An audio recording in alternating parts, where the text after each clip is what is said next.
Hello everybody, and I'd like to give you a big warm welcome back to the woods. I've had a lot of absent time away from the camera, but there's been a lot going on and a lot I've got to catch up on. Being absent from the camera for so long, I must apologise, but there was no way that I could help it. If anyone knows me from behind the camera, I know there's plenty of you that watch the channel that do know me personally, and they know that my middle son Reg does suffer with a few bits and pieces. We have to take him up to Evelyn Hospital in London, and he can become quite unwell. So that's taken quite a bit of my time up. I have been out and I've been doing all sorts of bits and pieces in the woodland. There has been a few encounters in here that, again, have been a bit dodgy. I got followed down a trail. I only had my mobile phone and the headlight on, so all I got was some crappy muffled footage. I'm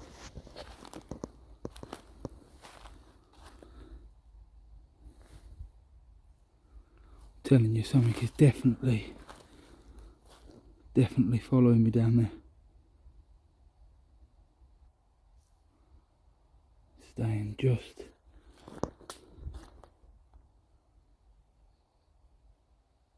Can you hear it?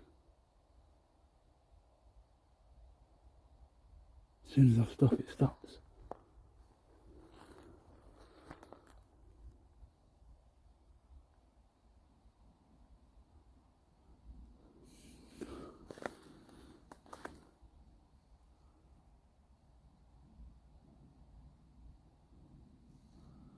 Right, time to go.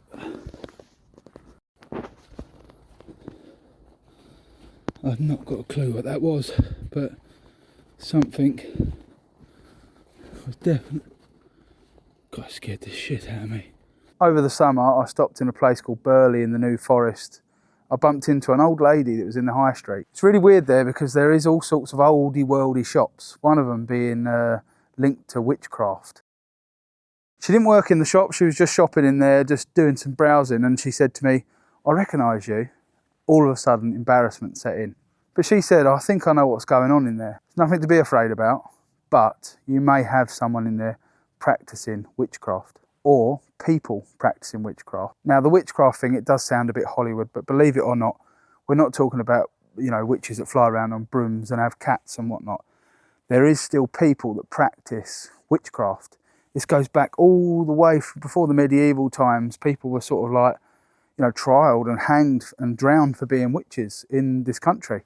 And especially around Kent, there is quite a big stigma. So of course, I did have a little look into it, and I spent the summer having a look into what exactly could be going on. And this is where it took me. So this has got to be one of our very first stop-offs in Kent to delve into the unknown. This array of unarranged stones, believe it or not, is over 6,000 years old.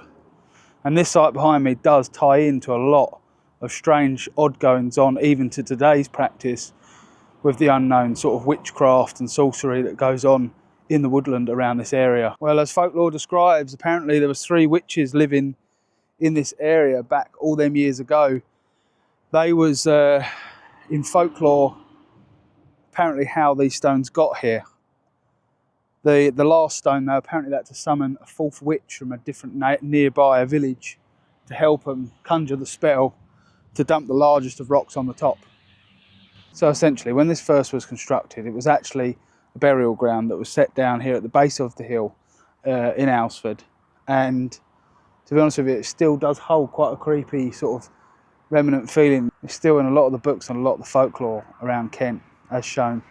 So at the end of the day, we do know, even in this day and age, that there is still apparently witches and male witches, warlocks, whatever you want to call them, that do still come and practice sort of ritual things. I'll be honest though, I think history does say differently.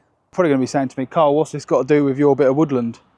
Well, I think you've got to go back in history sometimes to figure out all the little myths and legends and people's ways in the area to discover what could still be going on. If obviously not paranormal or anything else untoward, it could still be people's beliefs and ways that is causing me all the disturbances back at the woodland.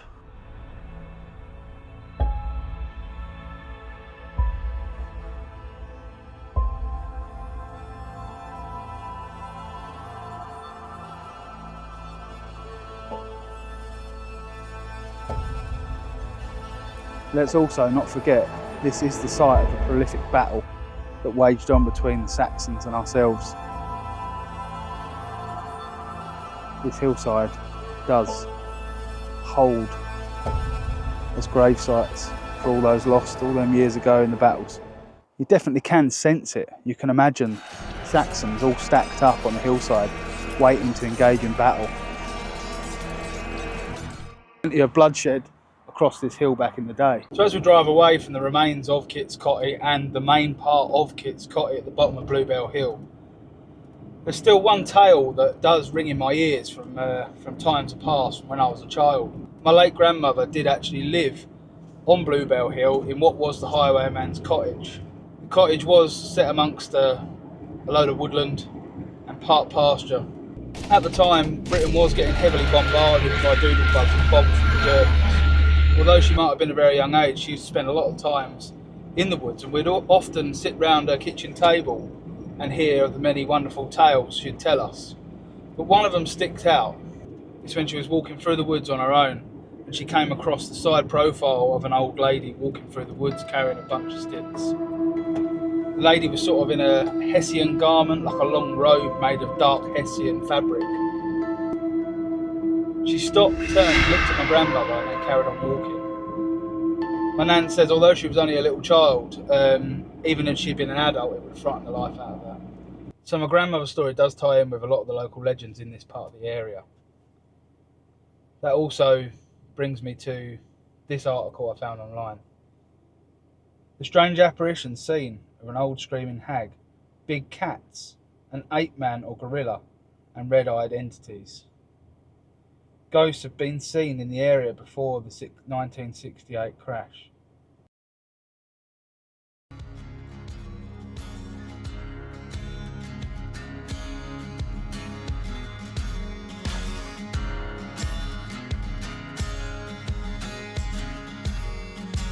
So after my little outing to Kit's Cotty, I decided to go to the local museum, try and dig out a few archives and have a look round. Went in and see some interesting artefacts and had a dig round of the little bits and pieces they did have to offer me. Definitely a lot of tales and a lot of stories. But I'm not after tales and stories. I'm after this day and age, what's going on. After a swift look around the museum and seeing the last hangman's noose, it did point me in another direction.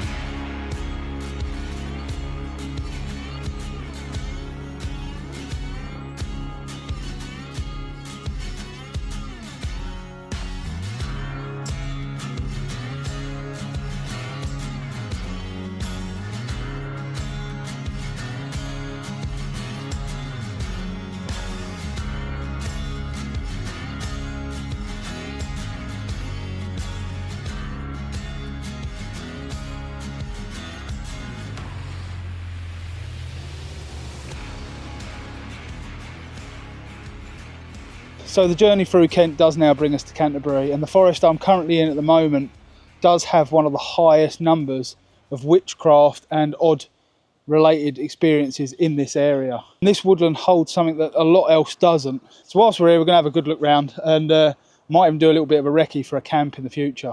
We can tell this place would be the sort of place people would come at night time if you was having a gathering of any kind. It's so clear. There's hardly anything to get in your way. There's a good field of view all the way around you as well. And obviously it is still tucked in further into the forest, so there's no prying eyes.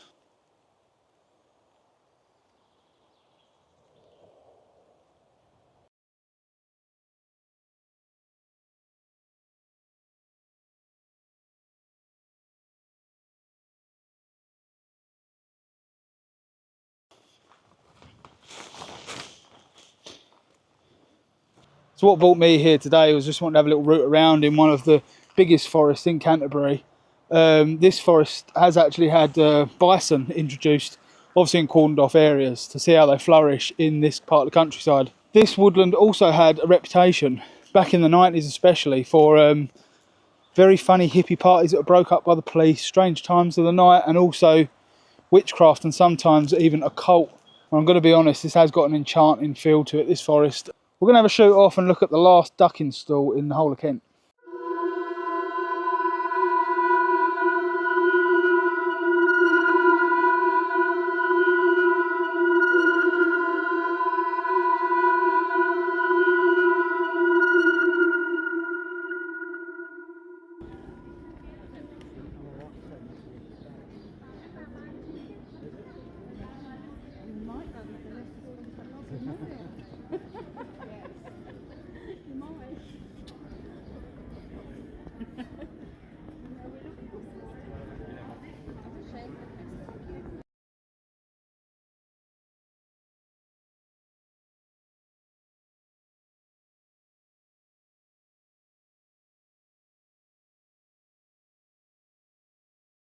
So let me just rewind a couple of weeks back and show you what I found.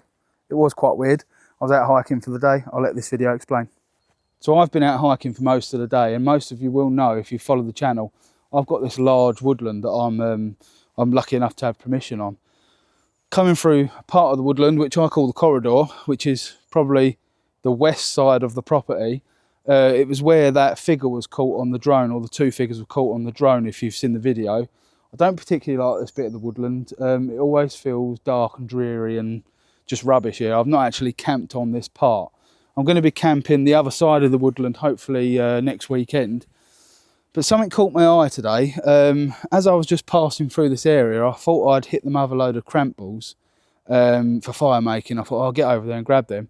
But as I got closer and closer, they're not cramp balls. I'll show you what it is. It's really weird. Have a look at this.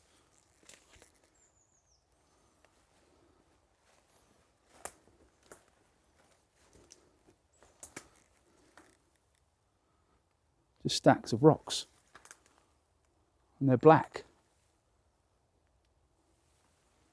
Arranged in a funny way as well. Definitely deliberate. I mean, this old tree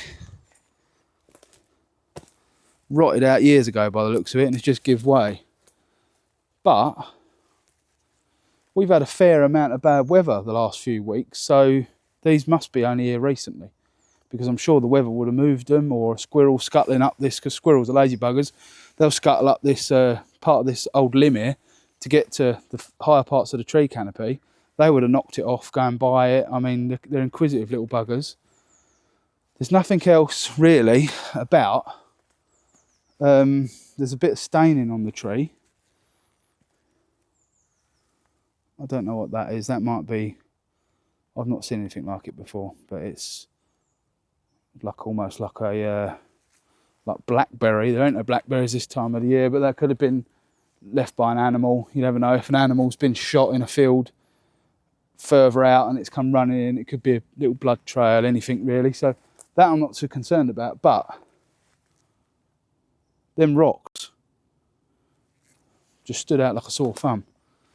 Like I say, I named this part the corridor because it is just a giant ride through the woods. I filmed a little bit before the beginning part of the hike, which to be honest with you, nothing really, a lot going on that, just me yabbling on and talking.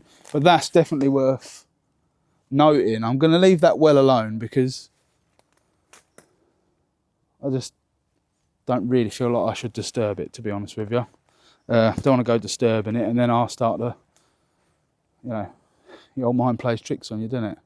So I'll leave it where it is, and when I camp out next weekend, I shall come out and see if it's still there.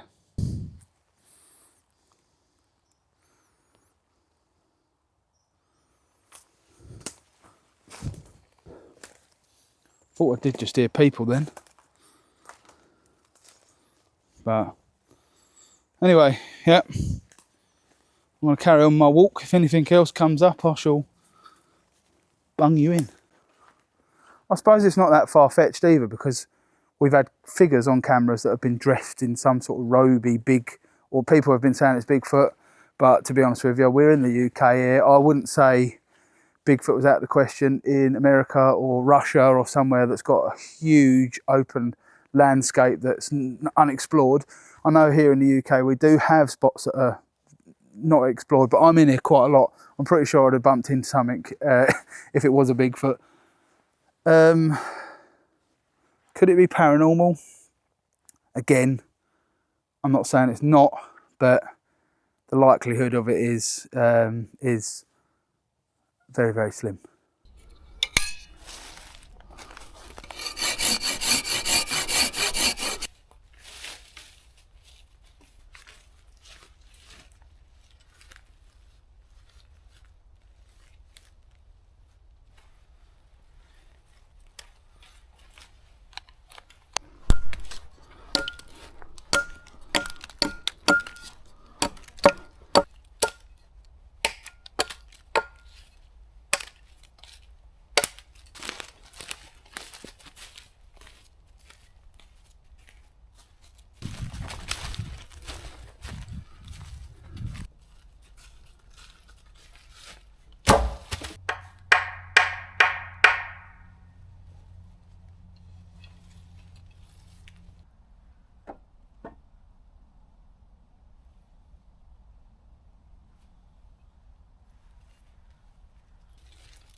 So there we go.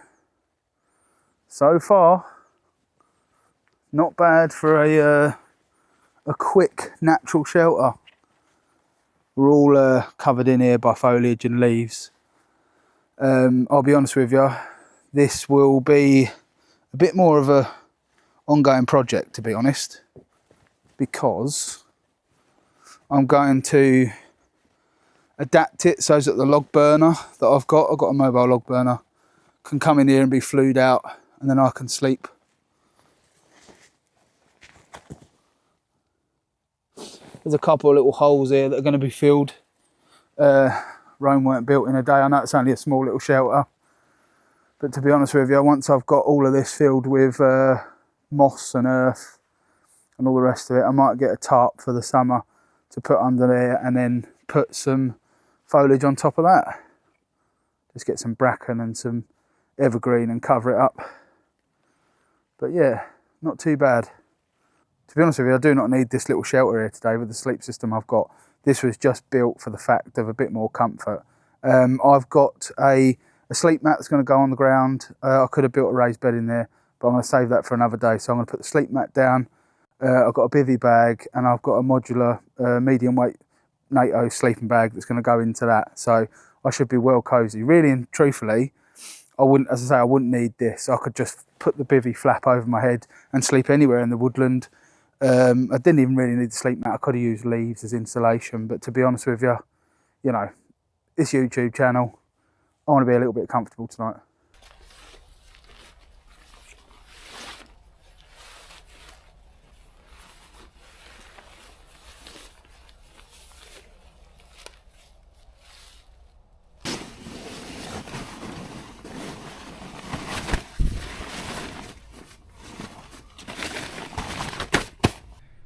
We're not far off the old sun going down.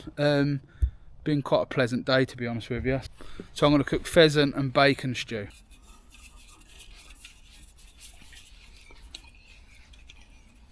Lucky enough to get a couple of pheasants the other day, so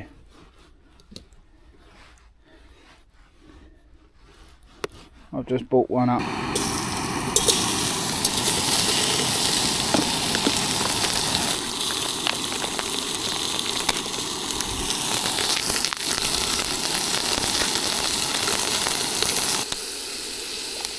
A little bit of apple.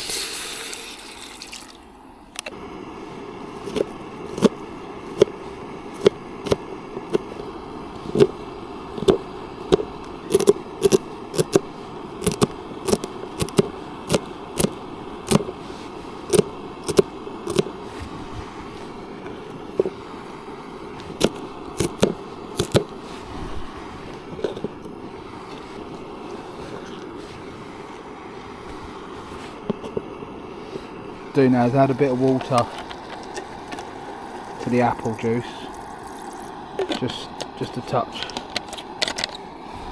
Now what we're going to do is add a little bit of chopped up potato.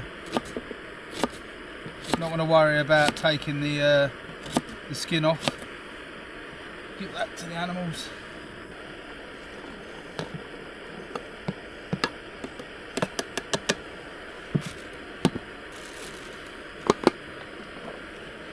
I have also got a stock to add in a bit.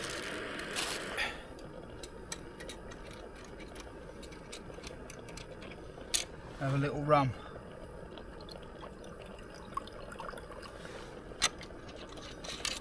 Warm me up.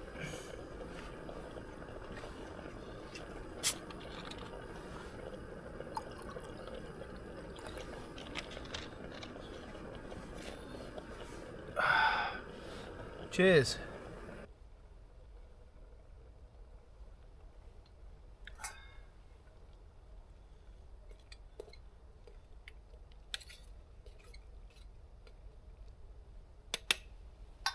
That's already smelling really, really nice, but I got myself a little bit of rowan jelly.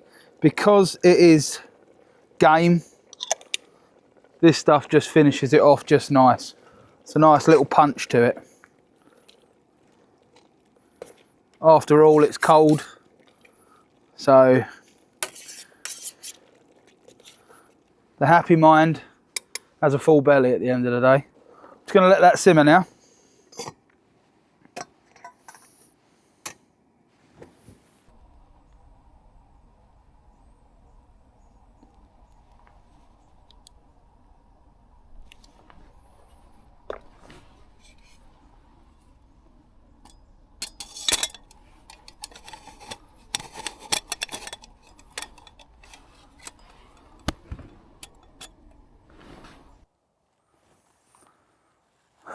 of course, we've had all them sort of knocking noises during the night and during the day, may I add. They've been during the day as well.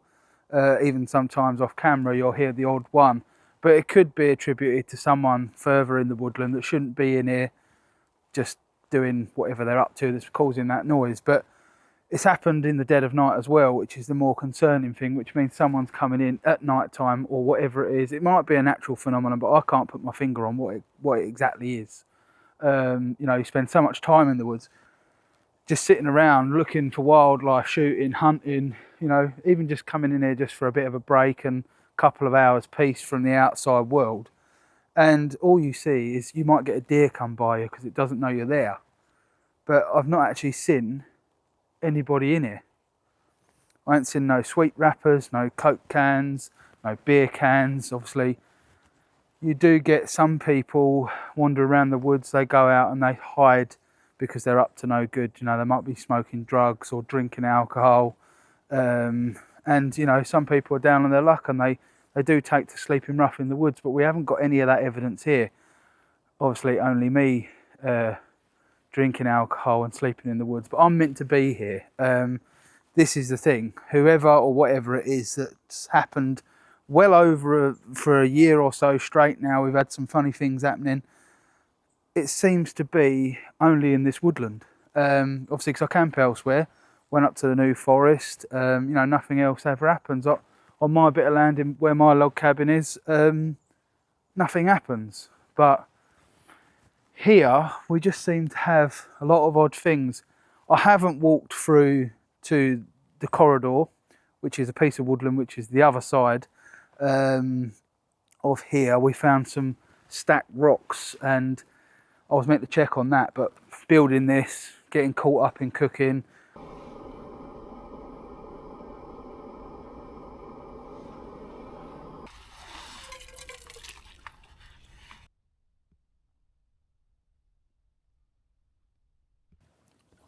Got myself a beer as well.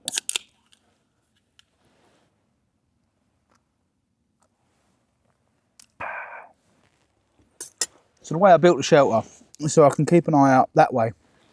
But I've also got a big large window this way and a way to get out.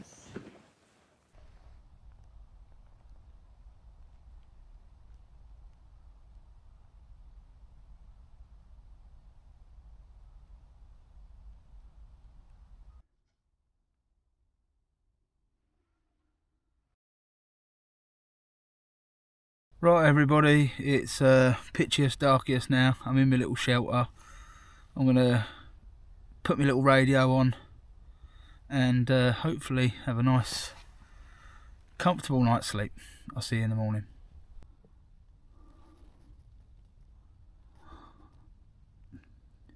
There's without a doubt someone moving around out there. Oh my God.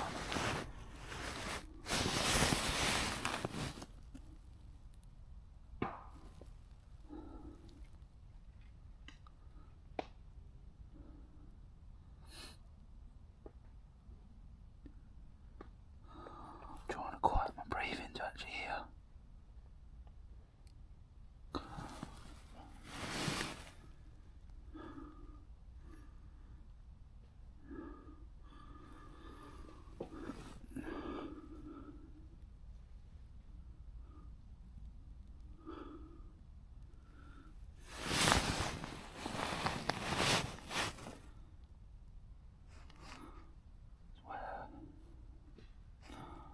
I don't know what the hell that noise is. Whatever it is, it's woken up. Whatever the noise is, it's woken the birds up.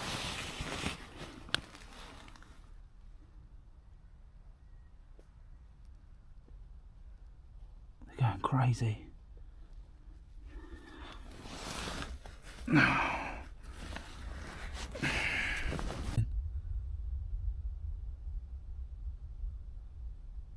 Definitely sounded like someone was walking.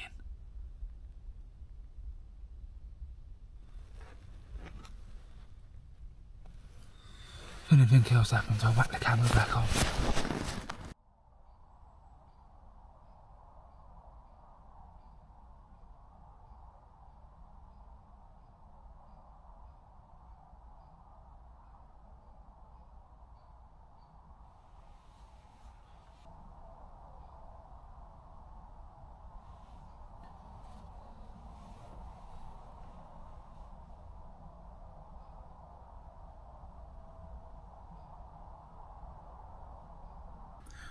Good morning, everybody. It was a lovely sleep, actually, to be honest with you. My body stayed lovely and warm. I did wake up at about 2:30, 3 in the morning just to put my hat on, but luckily I put my bag there, so it was an easy grab. But there was definitely something walking about last night. Didn't sound that far away. Almost deliberate again. Early this morning there was a bit of a fog. I mean, like really early, just as it was turning light. And I see the shadow over there of a deer. Now, could it be a deer that's making them noises? I very much doubt it. They got 4 legs. This sounded like something on 2 legs. I mean, a person, obviously. So, it's a bit worrying.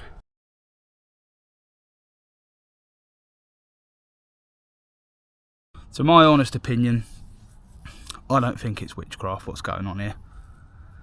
I think it's definitely something strange. Whether someone's coming out here when I'm here all the time.